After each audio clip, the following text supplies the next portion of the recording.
In today's video, we're going to talk about how to draw a simple Lewis structure.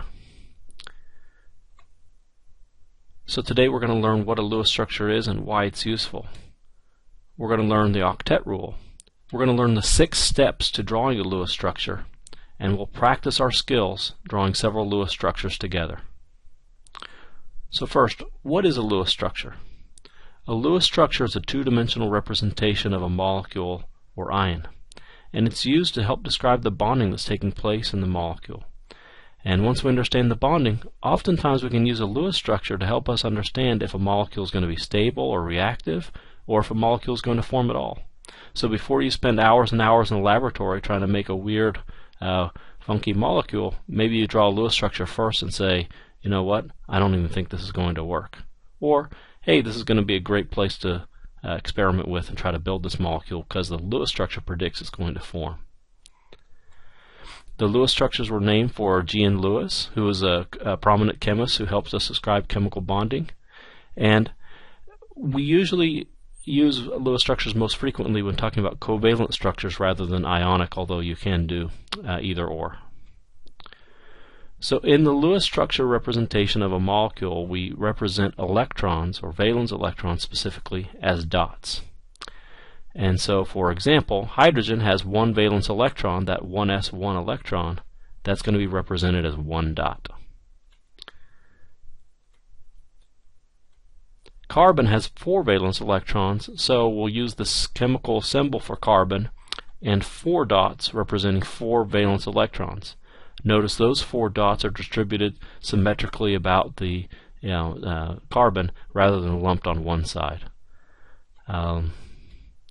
Here we see sulfur, which has 6 valence electrons, 2 s electrons and 4 p electrons, and we distribute those about the 4 sides of the sulfur and then add the other 2 someplace. Next example we'll do is selenium, and we'll see selenium being in the same group as sulfur has an electron configuration slightly more complicated in that it has those 3d electrons. You should be very familiar with electron configuration by now. So the electron configuration of selenium being 3d10, 4s2, 4p4. When we talk about valence electrons, however, we're only talking about the outermost electrons, so the electrons in the s and p orbitals. Those have a higher n value, they're further from the nucleus. Those are going to be the ones that we're talking about. And so selenium has 6 valence electrons and would also have 6 dots around it, just like sulfur.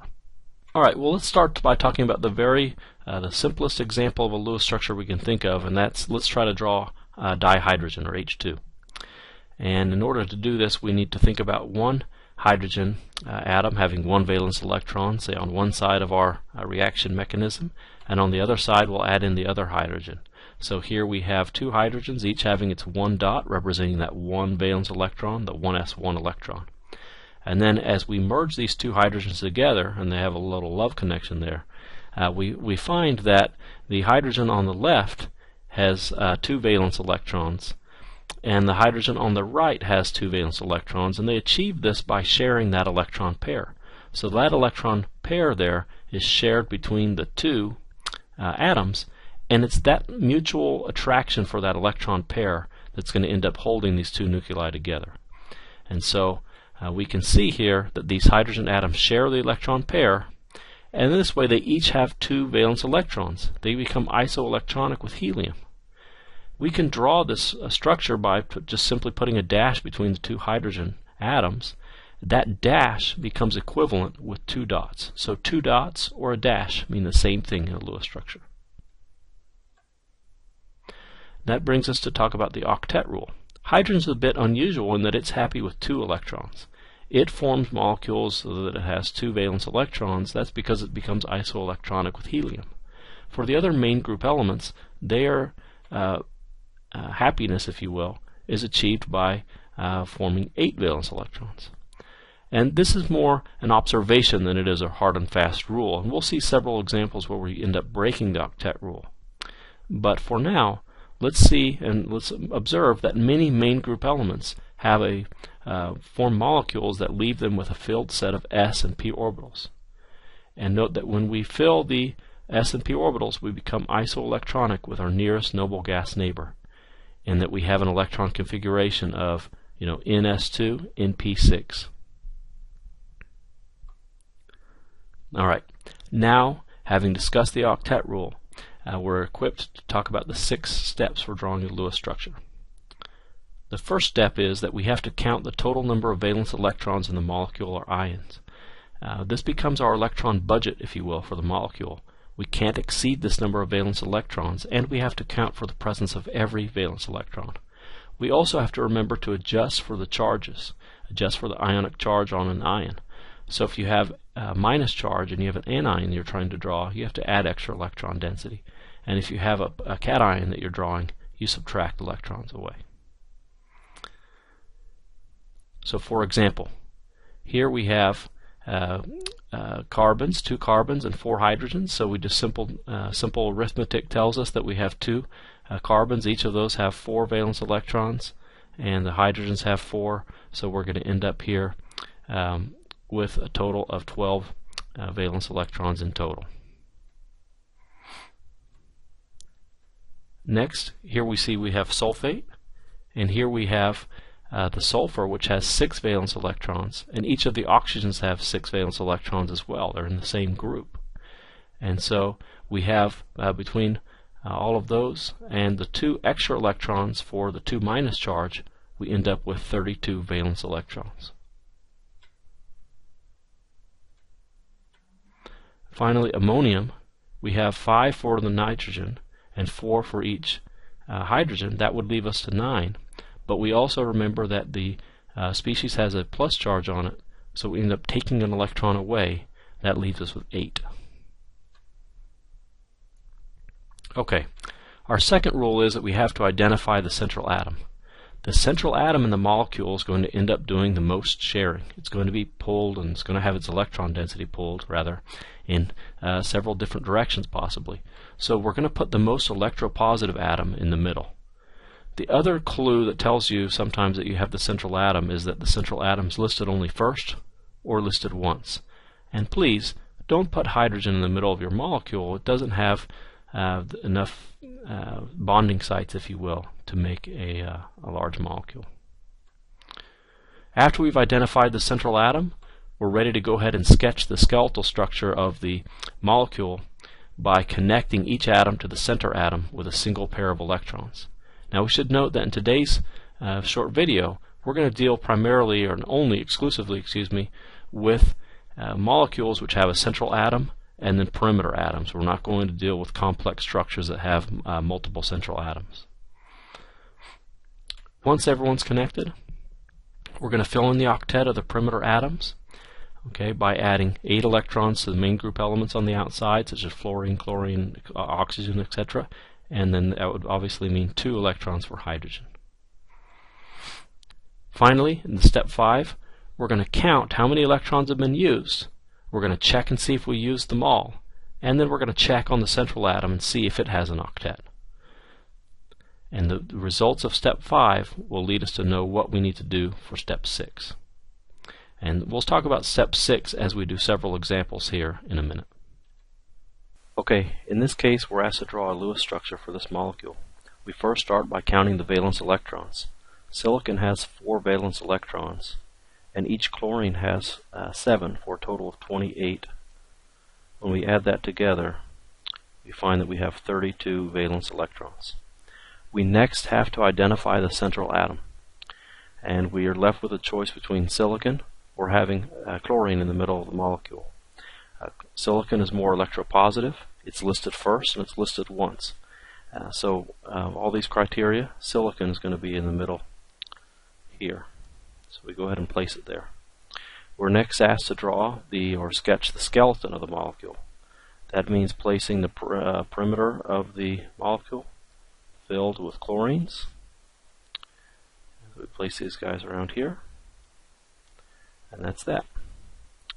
Next, we're asked to fill the octet of the perimeter atoms. Remember, silicon's more electropositive. It's going to get its electrons last. We first have to satisfy the electron needs of the chlorine. So we'll fill these in here, adding lone pairs to each chlorine. Why are these called lone pairs? Because they're not shared with the silicon. They're held for now by the chlorine. We next come to our step where we're asked to, we call this check, compare, and count. And so we count up the valence electrons that we've used.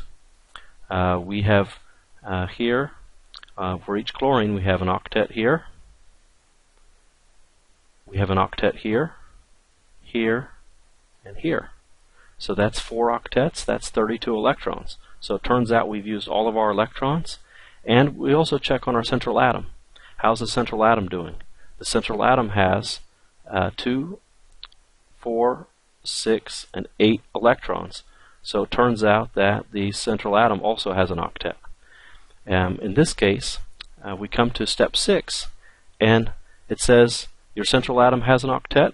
It's been used exactly the right number of electrons. And so in this case, the structure is just fine as it is, and we do nothing. So for this example here, just very quickly, not sure why it erased on me, we would end up with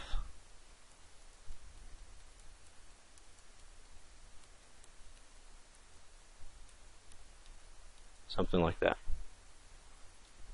Okay, let's try another one. In this case, we're asked to draw this molecule. Notice xenon does not typically form a lot of molecules, but it will form a molecule in this case, and we'll talk more about this molecule another time. But for right now, all we have to do is draw a Lewis structure. We start out the same way. We count the valence electrons. Xenon has 8 valence electrons, and each fluorine has 7, so that's 14. And so when we sum this up, we find that we have 22 valence electrons. And we are asked to find which atom is most electropositive, put it in the middle. Where's our central atom? It's going to be xenon. Whenever you have fluorine in the molecule, you're seldom going to find it going in the middle. So here is xenon. We're going to put it in the middle. We're going to put each fluorine on the left or the right. And there's where we are for now. We need to fill in the octet of the outer or perimeter atoms. So we give fluorine an octet. Last time I did bars to do the lone pairs. This time I'll do dots. You can do either one. A little more time consuming to do this. That's okay.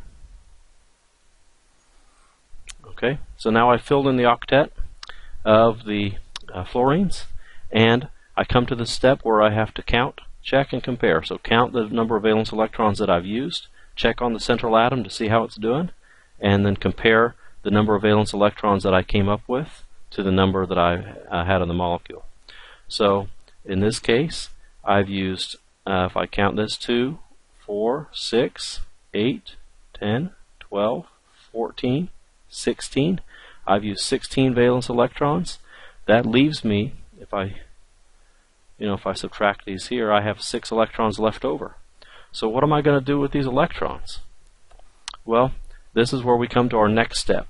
The next step is going to say that if you have extra electrons left over after satisfying the octet of the perimeter atoms, go ahead and place those electrons on the central atom. So I'm going to do that by adding 3 lone pairs on the central atom. Now at this point, maybe you're noticing that we have exceeded the valency requirements for xenon. We have what's called an expanded octet. We have more than 8 electrons around the xenon. If I switch to a different color here, you'll see I have 2, 4, oh, that's not a different color. Okay, 4, 6, 8, and 10 electrons around the xenon. Is that okay? Yeah. And we'll talk about reasons for that later. But for now, we'll say anytime you expand the octet of any atom, you need to be in the 3rd period or below. So just to sum up, anytime you have extra electrons left over, add them to the central atom, but make sure your central atom is in the 3rd period or below. Okay, let's do another example. In this case, we're asked to draw a Lewis structure for this ion. We have to count the electrons. We find that carbon has 4, nitrogen has 5, and we have this extra electron there that counts as 1. If it had been 2 minus or 3 minus, then we'd add 2 or 3. When we sum this up, we find that we have 10 electrons, This is very, very common for molecules or ions to have an even number of electrons, and you'll see in every example that we've done so far we have an even number of electrons. That's because that's the most common. We'll deal with cases where we have an odd number of electrons another time. We have to find the central atom. Here it doesn't really matter because you have only one on each side here, and so we sketch that there. And then we're going to put the electron density around the more electronegative atom first. 2, 4, 6, and then the middle pair there makes 8 electrons. We only have 2 more electrons to spend. We'll put those on the central atom. Find that we do not have an octet. So here we are exercising one of the rules that we haven't talked about yet, and that is, notice we're all out of electrons. We've used all the electron density that we have. Carbon still does not have an octet. But what that means is that we're going to have to take these lone pairs here on the nitrogen and share them and make an extra bound pair or 2. And so when we redraw the structure with the modifications that we've made, we still have this lone pair over here. We're going to end up with not a double bond, but a triple bond. Triple bond meaning that there are 3 pairs of electrons held between those 2 partners. We're also, because we have an ion, we're going to go ahead and put brackets around this structure and put the charge up here so that everybody knows that this species has an extra electron. It can't be accounted for by just counting the valence electrons of the carbon and nitrogen. You have to account for the extra minus. And notice this is a triple bond. Unlike any of the other bonds that we've seen so far, they've all been single bonds. And this is the structure. So what do we do in this step when we finished? Now we found that the central atom did not have an octet. So what we did was we took lone pairs from the perimeter atoms and we made double and triple bonds. Use this as a last resort. Don't start making double and triple bonds unless you absolutely have to. Let's try another example.